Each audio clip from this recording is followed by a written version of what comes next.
mbirum Moustapha Diop moom it mbiram fi mu nekk nii daal nay takkarnaase te askanu Sénégal dañ ne jàkk ci mbiram aussi. waaw bëgg cee xam lu leer. waaw xam nga mbirum Moustapha Diop tamit comme ni ma ko waxee woon ci dossier Mansour Faye rek. bëri na ci ay contre-vérité ak ay manipulation ak lu bëree bëri luñ ciy wax te demeewul noonu. waaw donc dama koy tënk parce que boo xoolee. finalement dañ ko placé sous mandat de dépôt. mi ngi kaso prison oui. bon ñi koy layal sax mi ngi chambre 37. voilà mi ngi noonu mais ci chambre yi gën a neex ci Rebeuss. waaw mi ngi noonu donc xam nga ñoom homme politique moom le plus souvent moom dañ leen di mettre dans de bonnes conditions quoi. parce que confort bi ñu tàmm la. moo tax bu ñëwee foofu noonu dañ leen koy kii. boo xoolee ay avocat am def nañ lu ne pour mu bañ a dem kaso mais malheureusement dem na kaso. donc sàkkutee fam fi ay avocat am xeex bi ñu xeex def nañ bataille juridique je veux dire. def nañ lu ñu mën. mais terewul ça n'a pas prospéré boo xoolee ñoom seen xeex ñu ngi ko sukkandiku woon ci ñeenti mbir.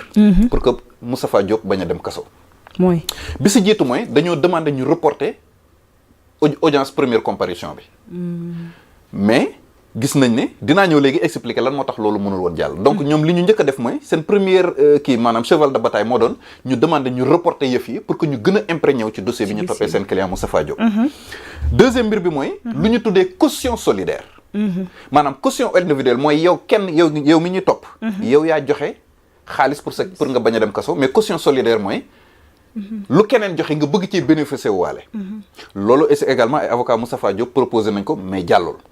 troisième mbir bi nga xamante ne def nañ ko mooy invoqué nañ lu ñu tuddee contestation sérieuse. maanaam montant bi ñu koy toppee ne moom la lubal am na ci ay preuves ak ay justificatifs yoo xam ne jëm nañ koo indi. mais loolu jàllul boobu mooy. troisième élément bi. quatrième mbir bi ay avocat Moustapha Diop sukkandiku woon mooy li nga xamante ne moom mooy cautionnement maanaam defoon nañ offre de cautionnement proposé woon nañ def cautionnement pour que seen client bañ a dem fële nga xamante ne moom mooy kaso. mais dama leen di expliquer lan moo tax ñeent yi yëpp benn bu ci nekk mënul woon jàll. benn bu ci nekk juge nanguñ ko ñu rejeté ko. lan moo tax bi ci jiitu mooy avocat yi demandé woon nañu ñu reporter audience de première comparution bi pour certainement pour mieux s'imprégner du dossier. mieux prendre connaissance li nga xam ne moom mooy dossier bi xool ban stratégie de défense la ñuy adopté pour que Moustapha Diop bañ a dem ci prison bi. mais li tax jàllul mooy Moustapha Diop a fait l'objet d'un mandat de comparution. mandat de comparution expliqué woon naa ko ci jotaay bi. bien sûr bu dee police ak gendarmerie ñoo la woo kayit gi ñu lay jébbal pour nga dem wuy si leen mu tudd convocation. mais bu dee waa tribunal ñoo la woo kayit gi ñu lay jébbal pour nga wuy si tuddatul convocation mais mandat de comparution la tudd.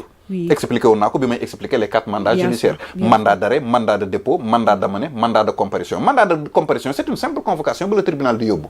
di la jox pour nga wuy si soo bañee ñëw ci la ñuy soog a jël beneen bu ñuy wax mandat d'amener mooy pour que ñu jël si la par force indi la bu dee nit ki gis nañ ko xam nañ fi mu nekk mandat d'amener lañ koy décerner. bu dee nit ki xamuñu fu mu nekk ci la ñuy soog a décerner mandat d'arrêt.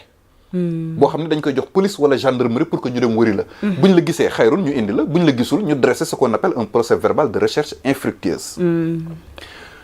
Maintenant Moustapha Diop a fait l'objet d'un mandat d'amener. Par conséquent code de procédure pénale dafa imposer képp ku ñu décerner mandat d'amener ba nga ñëw devant le juge d'instruction dañ la war a entendre obligatoirement amuñ possibilité pour reporter audience bi. looloo tax report bi avocat yi demandé woon boobu mënu woon jàll. deuxième mbir bi mooy lu ñu tuddee caution solidaire. maanaam caution boo xamante ne parce que dafa am keneen ku ñu topp ci dossier bi. mu joxe caution. léegi caution boobu nag ñu bëggoon Moustapha Diop bénéficier wu ci. mais loolu mënul nekk parce que caution solidaire ça ne peut valoir qu'en instance de jugement. bu dee nit ki dafa taxaw pour ñu àtte ko. foofu la justice di accepter caution solidaire mais bu dee dossier bi dafa nekk instruction foofu loi mayewul caution solidaire am. loolu la yoon wax loolu la code de procédure pénale wax loolu la code pénal wax te loolu la juge sukkandiku également pour rejeter ko donc caution parce que li tax justice en matière d'instruction en phase d'instruction mënuñ accepter caution solidaire parce que caution pour nit ki bañ a dem kaso la suñ demee ba fin wu instruction bi yàgg naa leen rappeler ne dañ ko war a restituer nit ki donc ki ko joxe rek la mën a bénéficier bu dee dossier phase d'instruction lañ nekk ki joxe caution bi képp la mën a bénéficier si maintenant imaginel ñu bénéficier ko kii la après léegi kooku cautionné woon ñu dem ba ci biir ñu waroon koo libérer ñu may ko non-lieu war koo restituer caution am day doy waar non ça crée un désordre non day indi pëccëxoo day indi réero ça va créer un désordre bien sûr donc la principale leçon à retenir dans l'affaire Moustapha Diop mooy caution solidaire ça ne peut pas valoir en instance d'instruction fi ñu ko mën a accepter mooy devant la juridiction de jugement parfois sax même devant la juridiction de jugement da ngay gis ku ñu àtte bu ñu ko déclaré coupable juge bi danaan condamne le prévenu condamne les prévenus au paiement solidaire tel maanaam ñoom ñëpp ñu fayandoo ko donc bu àtte jotee foofu la ñuy accepter caution solidaire mais dans la procédure bi ñu indicé contre Moustapha Diop. dafa ba am benn fournisseur boo xam ne dañ koy topp ci procédure beneen procédure boo xam ne mi ngi denk devant le deuxième cabinet d'instruction. kooku léegi caution boobu noonu. mënta bénéficier Moustapha Diop. parce que bu dee instruction la ñu toll caution solidaire mënu fa am loi accepté ko loi prévoir ko.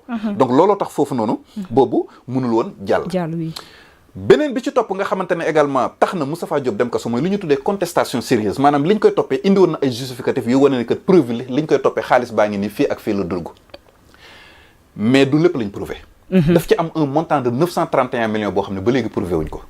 donc foofu noonu moo tax contestation sérieuse partielle la ñu admettre foofu noonu. donc am na ci beneen montant bu des boo xam ne justifié wuñ ko. moo tax ñu rejeté ko mu daal di dem kaso. ok loolu ko yóbbu waaw. léegi nag bi loolu amee ba pare. waaw. ba juge bi décerné mandat de dépôt. notifié ko mandat de dépôt instruction beeg maanaam inculpation beeg lépp jeex ci la avocat yi di soog a proposé nag bàyyi maanaam ay kayitu terrain yoo xamante ne dañ koy teg pour que nit ki bañ a dem kaso.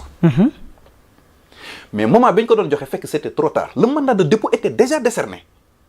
ñoom ñu soog a ñëw. mel ni kuy jouer. non ci même kii bi ci même audience bi. audience bi waaw. juge bi décerné na mandat de dépôt. notifié na ko inculpation bi jeex na. après avocat yi ñëwaat à la charge pour proposer bàyyi. proposer mooy ñeenti bàyyi. waaw. fekk boobu c'était trop tard. parce que li tax ma jàpp ne c'était trop tard mooy seen client notifié woon nañ ko mandat de dépôt bi ba pare. d'accord ba noppi. bàyyi yi nga xam ne proposé nañ ko dafa am ñaari problème. benn problème bi mooy bu fekkente ne justice. nañu bàyyi xel bu baax a baax ñaari mbir yi may bëgg a wax justice mënta accepter bàyyi boo xamante ne c'est non expertisé en valeur réelle maanaam terrain boo xamante ne expertise maanaam expert dafa ci liggéey pour xam ne terrain bi kat ci nangam lañ ko xayma oui justice du ko accepter ok waaw donc kon am na ci terrain yoo xam ne ci yuñ proposé que yoo xam ne xamuñu sax tey jii valeur bi ñaata la lan mooy valeur am justement ci leeral mais bu dee yow dañu lay toppee détournement par exemple je donne juste un exemple 5 milliards waaw nga indi terrain boo xamante ne da nga gëmloo nit ñi ne valeur bi 10 milliards la wala amaana mën na am terrain bi valeur am 5 millions la mais day xaw a doy waar il faut que ñu expertiser ko lu ñu tuddee expertise en valeur réelle ba ñu xam terrain bi ñaata valeur bi ñaata la maintenant bu dee indi nga preuve yooyu nag yoo wane ne que terrain bi valeur am nangam sangam la ci la ko justice di soog a accepté mais terrain yi Moustapha Diop proposé li tax justice accepté ko ñaari mbir la benn bi boo yi mu proposé c'est pas expertisé en valeur réelle beneen bi également beneen preuve bi tamit mooy c'est pas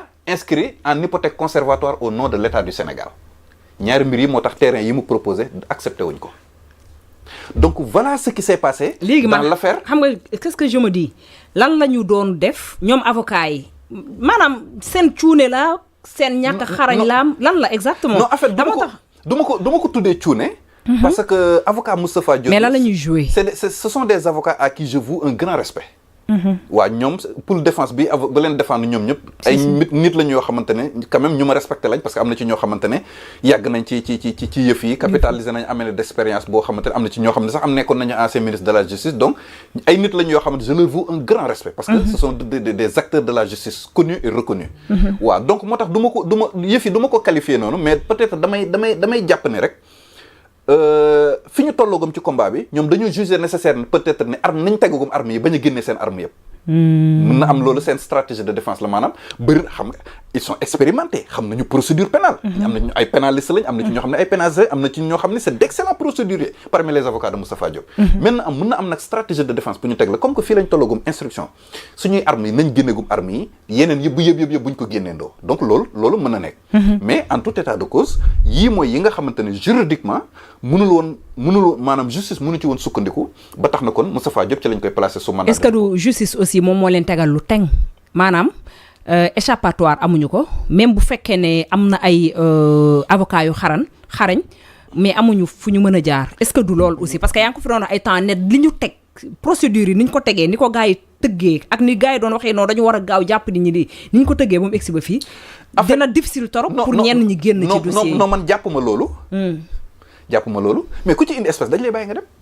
lan moo gën a yóbbu nga jël espèce maanaam jël liquide teg ko ci table bi. ah vraiment. parce que boo indee terrain boo xam ne nekkul sa tur justice xam nga ni justice du ko accepter. bien sûr terrain boo xamante ne expertiser guñ ko en valeur réelle justice mënu ko accepter. terrain boo xamante ne inscrire ñu ko en hypothèque conservatoire au nom de l'État pour justice accepter ko day am problème.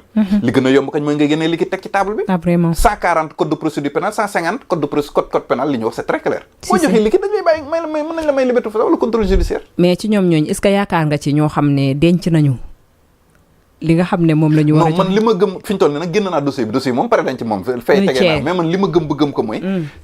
maanaam gars yi toog nañ ci liquide bu ñu mën a génnee mais dañ ko bañ a def pour des raisons yoo xam ne nag ñoom ñoo ko xam. nan des raisons yoo xam ne mënaguma ci sori pour le moment. d'accord mënaguma ci sori. pour le moment. si. maintenant dans l'affaire Moustapha Diop également am na leneen lu ma ciy dégg yoo xamante ni bëgg naa ko leeral parce que maa ngi dégg ñu ne. Moustapha Diop il était condamné avant l'heure décision mandat de dépôt jëloon nañ ko déjà ba pare parce que déjà bi ñuy ñëw ci bureau bi rek ay garde peine fekk nañ ñu posté leen ko. am na ñuy wax loolu. waaw loolu tamit il faut que ma am leeral bu ma ci leeral. parce que man mii fréquenté tribunal xam naa yëf yi nu muy demee. Juge bi doon déglu Moustapha Diop. son chauffeur professionnel c'est un garde pénitentiaire. xam nga am na ci yenn catégorie fonctionnaire de l'État surtout les chefs de juridiction dañuy am 2 chauffeurs. dañuy am un chauffeur personnel am un chauffeur professionnel. Maintenant il se trouve que juge bi déglu Moustapha Diop ba placé ko sous mandat de dépôt son chauffeur professionnel c'est un garde pénitentiaire. loolu benn élément la. si deuxième élément bi ce même garde pénitentiaire bi ñuy wax ni mi ngi woon foofu noonu bi ñuy placé sous mandat de dépôt Moustapha Diop. ba ñuy déglu Ndeye Saly Diop Dieng ma nga fa woon ba ñuy déglu Ismaïla Madior Fall ma nga fa woon te pourtant ñoom ñaar ñëpp placé wuñu leen sous mandat de dépôt. maanaam niñ ko constaté ci ba ñuy déglu Moustapha Diop. ba ñuy déglu Ismaïla Madior Fall ma nga fa woon. ba ñuy déglu Ndeye Saly Diop Dieng ma nga fa woon. te pourtant ñoom ñaar ñëpp kenn demu ci prison ñoom ñaar ñëpp amuñu mandat de dépôt. kon manipulation moo fa am. waaw en fait même bu dul mën na peut-être incompréhension man dama koy tuddee sax incompréhension. peut-être dañoo mën comprendre ñi ko fa gis dañoo comprendre xamuñ nu ñuy demee. ok donc mais voilà les faits. non seulement le chauffeur professionnel du juge. c'est un garde pénitentiaire mais ba ñuy inculper Ndeye Saly ak Ismaïla Madior ñooñu ña nga foon te pourtant ñooñu demuñu kaso. troisième élément képp kuy fréquenter tribunal. yàgg dem cabinet d'instruction yàgg suivre inculpation xam nga nu muy demee mooy.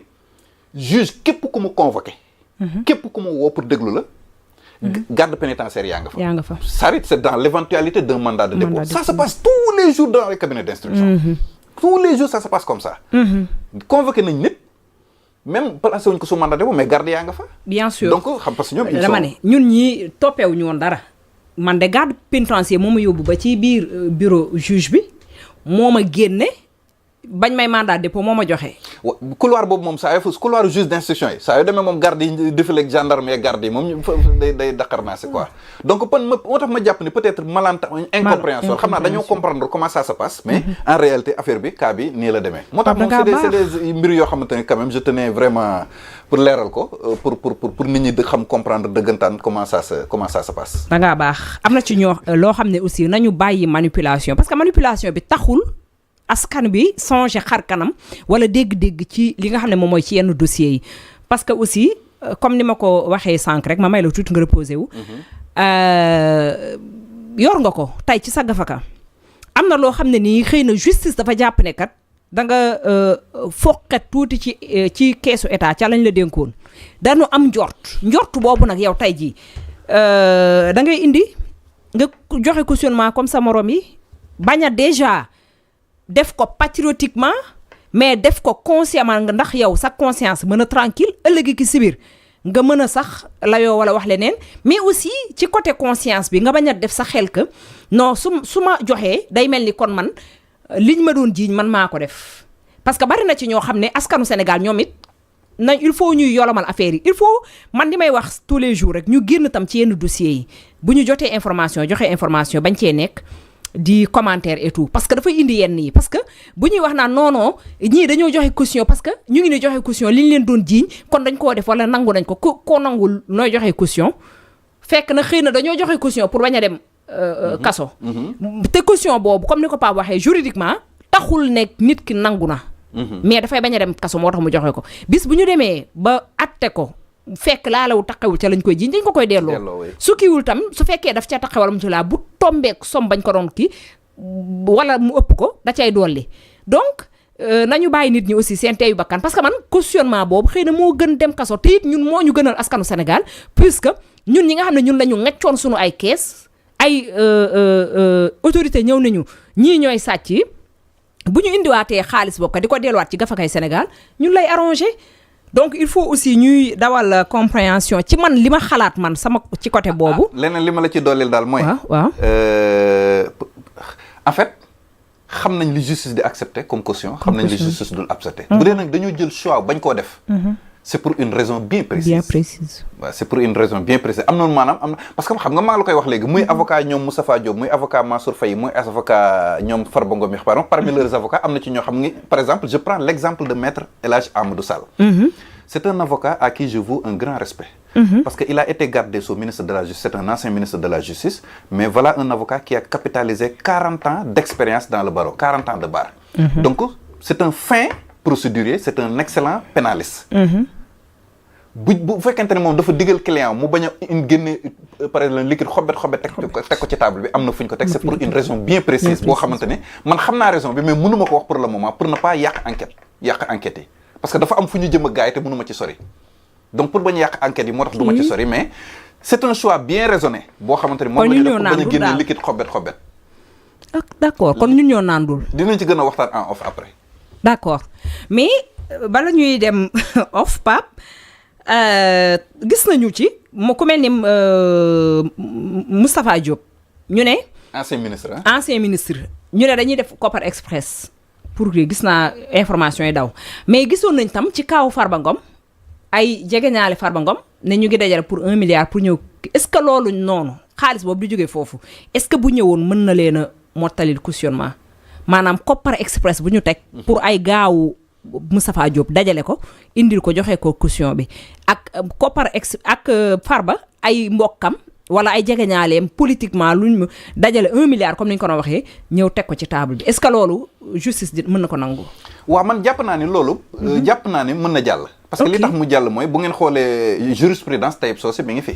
mooy affaire kii bi contrainte par corps ba c'était le cas noonu la demee woon te pourtant justice accepté woon na ko moo tax ma jàpp ne peut-être que même bien que bee c'était une affaire privée te bii nag c'est une procédure contre l'État du Sénégal mais jàpp naa ne loolu mën na jàll jusqu'à preuve du contraire donc lu mën a jàll la kon ñoom nañu daal di rek procéder aussi ci loolu man daal li ma leen di bañal mooy demu kaso gi parce que yéenewuñ ko kenn vraiment aussi mënoo bañal justice li muy def parce que c'est une demande nationale askanu Sénégal ñoom ñoo ko bëgg ku laale woon wala nga taqe woon na nga rendre compte ci justice bu Sénégal. mais aussi xaalisu askan wi moom amul solution. goxi rek waaw goxi rek. l'essentiel mooy nañu respecter les droits de la défense. nit ki ñu topp ay droits am nañ ko respecter. c'est l'essentiel loolu ci ëpp solo. am na important.